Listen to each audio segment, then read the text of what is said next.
Loobin mo ang buhay ko'y maging banal mong tahanan. Luklukan ang iyong wagas na pagsinta. Daluyan ng walang hanggang mga papurit pagsamba. Maghari ka, O Diyos, ngayon at kailanman. Maghari ka, O Diyos, ngayon at kailanman. Dito po, huwag ninyong akalain na parito ako upang ipawalang bisa ang kautusan at ang mga propeta. Naparito ako hindi upang ipawalang bisa lahat ang langit at ang lupa. Ngunit ni isang tuldok o pudlik man lang ng kautusan ay di mawawalan ng bisa hanggat hindi natutupad ang lahat. Ngunit ang sumusunod sa kautusan at nagtuturo sa mga tao na tuparin iyon ay magiging dakila sa kaharian ng langit. Sinasabi ko sa inyo, kung ang pagsunod ninyo sa kalooban ng Diyos ay tulad lamang ng pagsunod ng mga tagapagturo ng kautusan at mga Pariseo, hindi kayo makapapasok sa kaharian ng langit. Pinagpala po tayo ng Panginoon sa pagkabasa at pagkarinig ng kanyang banal na salita.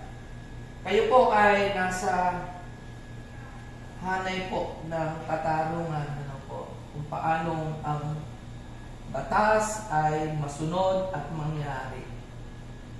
Minsan po, meron tayong mga ginagawang desisyon na yung po yung tinatawag na humanitarian reason. Ibig sabihin, yung pong makikita nyo paano makatulong ito sa both parties. Ang Panginoong Jesucristo po ay gayon. He fulfilled the law not according to its literal meaning only, kundi sa spiritual o spirit of the law.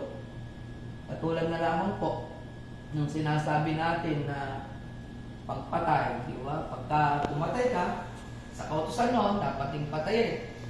Di ba? E tatanungin natin, nasaan yung justice doon? Dalawa na yung namatay. Kaya ang ginagawa po natin, bago pa makapatay ang isang tao, inaalis na natin yung galing. Para hindi na makapatay at sa ngayon wala isang mang buhay ang mawala. Di po ba? Ganun din po sa ibang mga kautusan. Ibig kong sabihin, ang Panginoon ay iniiwas tayo. Pero pagka po nalabag na, yan po yung inyong ginagawa dito. According to the evidence, nagdidesisyon kayo. Pero sa pagdesisyon na yun, napakasarap na makita at marinig mismo sa atin pong judge na idinudulog niya ito sa Panginoon. Inihingi niya yung karunungan ng Panginoon. Hindi yung kanyang sarili, kundi yung yung plano, yung gusto ng Diyos sa buhay po ng tao. At yan po ay isang napagandang patuto na mayroong patutunguhan talaga ang katarungan ng justice system ng ating bansa. Dahil ang mga hukom ay nagmamahal sa Diyos, nagmamahal sa tao. At ayaw natin na wasakin ito ng anumang mga maling isipan. Ayaw natin na wasakin ito ng mga masamang espiritu. Gusto natin na sa magitan nito, maitaboy na ang lahat. Kaya nga po sa hapong ito yung ating gagawin. Dito po sa sala ni Judge Nelson Largo, mananalangin po tayo upang itaboy, wasakin at durugin ang anumang mga dalang ng dyablo, masamang espiritu, masamang isipan, kundi ang maghari lamang at manahan sa sala na ito. Ang kapangyarihan at ang espiritu ng Panginoon. Kaya po sa oras na ito, hahawak po tayo sa bawat panig po ng sala. Tayo po ay mananalangin. Hindi po, umawak po tayo, manalangin po tayo. Jesus. Diyos na makapangyarihan sa lahat, aming amang sumasalangit, Yes, Father. kami po ay may mga tinatagong kamalian sa aming mga puso. At ito po yung humahadlang upang hindi mo kami pakinggan sa aming mga dalangin, Lord. Minsan, Panginoon, ay hindi namin itinatrato ng pantay-pantay ang aming kapwa, Lord. Pinagsisiyan po namin ito. Patawarin mo po kami. Bayan mo po na sa magitan ng dugo ng Panginoon Jesucristo na bubo doon sa krus ng Kalbaryo ay hugasan at linisin ang aming mga puso, Panginoon. Yes. Gawin mo po kaming kaaya-aya at karapat-dapat sa inyong paningin ngayon upang ang aming mga panalangin, Lord, hindi po para sa aming sarili, kundi para po sa courtroom na ito ng Judge Nelson Lago, O Diyos. Yes, Father. Ay ikaw ang siyang mag-ahari. Opo, Panginoon, aming inihiling ng iyong Santong Espiritu, ang banal na dugo ng aming Panginoong Jesucristo, ang siya pong maglinis ng courtroom na ito. Iyo pong pawiin, puksain, durugin at wasakin, Lord, ang anumang lalang ng masamang espiritu, masamang damdamin, masamang isipan, Lord. Kundi tanging ikaw lamang ang siyang maghahari sa courtroom na ito, Lord, upang lahat ng mga desisyon, Panginoon, na gagawin ng Judge Nelson, Lord, ay maging karapat-dapat at katanggap-tanggap sa iyo at mga pagbibigay ng tunay na katarungan sa lahat ng tao, Panginoon. Opo, Panginoon, naniniwala kami na maging yung pong aming mga staff po dito, Lord, mga stenographer, Lord, yung pong aming mga kapatid na kasama niya, Panginoon, upang gawin ang lahat ng mga bagay, Lord. Naniniwala kami, ay bayong karunungan, kakayahan, yung bibigay mo sa kanila. Git lalo na, Lord, yung pong kalusugan nila, Panginoon, alam mo po, gaano kahirap ang kanilang dinaranas, Lord. Napupuyat, napapagod sila, Panginoon. Aming inihiling ang patuloy na kalakasan, Panginoon, at kalusugan ang ibibigay mo sa kanila.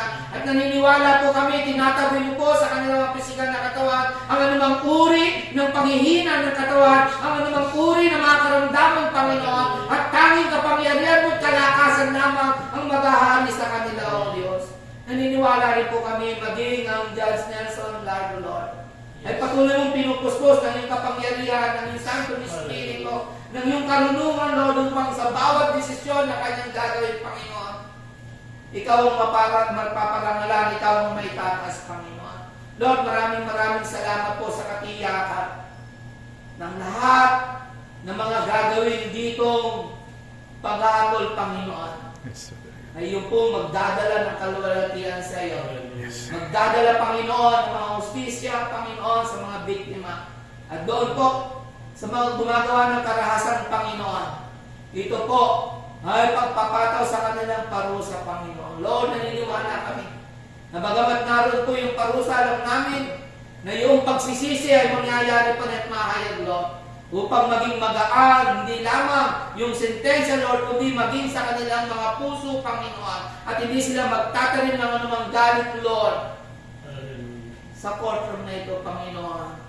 Amang banal, maraming salamat sa katiyakan na ikaw na ang naghahari at nananahan sa courtroom na ito, maging sa puso at buhay ng bawat isa, Panginoon.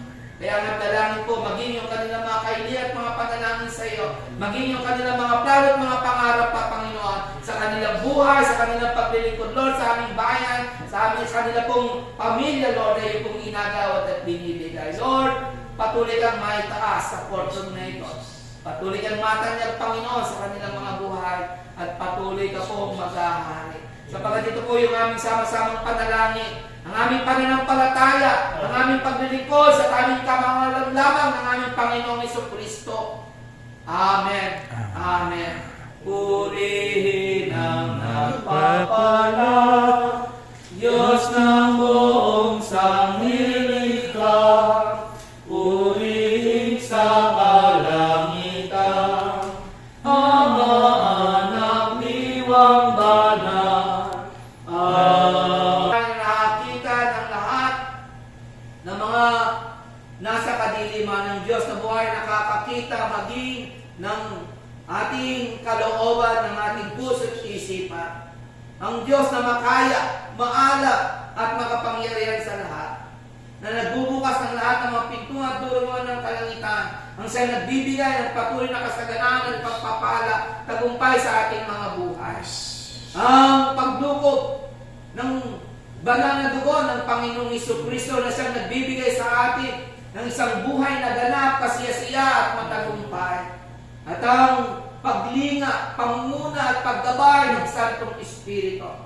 Ang siyang maghahari sa courtroom na ito, sa buhay ng Judge Nelson Largo at sa bawat isang nangarito. Ang siyang palagi ang sumainyo at tanggapin mula ngayon at magpakailanman. Amen. Amen.